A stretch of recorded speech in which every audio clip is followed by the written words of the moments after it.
কলাই করছি তা মুই আজকে যে কি রান্না করবো তোমাকে লাগে হ্যাঁ কমু না, খালি তোমরা খালি দেখতে থাকবা ভিডিওতে যে মুই কি রান্না করি। মুই আজকে গপ্প করবো মোর জীবনে ঘটে যাওয়া কিছু কথা।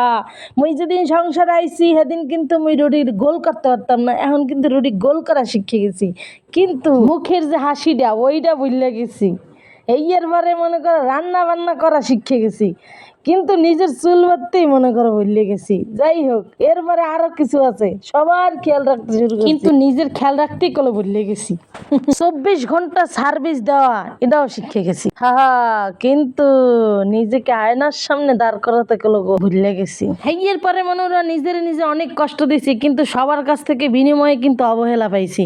তারপরেও কিন্তু সংসারে কিন্তু টিকে রয়েছি। রান্না বান্না করতে করতে মনে কর হাত পরিয়ে লাইছি, হাত পোড়া জায়গায় যে মলম দিতে হইবে, এই মলম দেওয়াটা কলো মনে আনলে না, এটাও কলো ভুলে গেছি, কারণ এই সংসারের চাপে। তারপরেও কিছু মানুষ আইয়ে কইবে যে আহারে কি খাইতেছে, কত ভালো থাকতেছে, কত কিছু হারতেছে, এইটা নানান কথা, মানে সংসারে কিভাবে অশান্তি করা যায়, চারিদিক দিয়ে খালি পিনিক দেওয়া।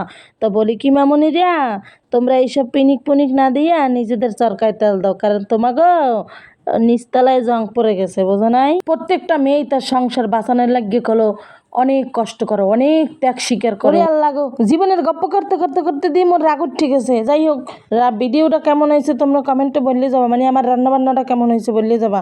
আর হ্যাঁ, প্রত্যেকটা মাইয়েই কলো সংসার অনেক কষ্ট করে কিন্তু এই পরে থাকে, তাই মেয়েদের সাথে কেউ পাঙ্গা নিতে এসো না। মেয়েরা যদি একবার রুখে দাঁড়ায়, তোমরা পোলারা কিন্তু কোথাও যাই ঠাই পাবে না। ওকে।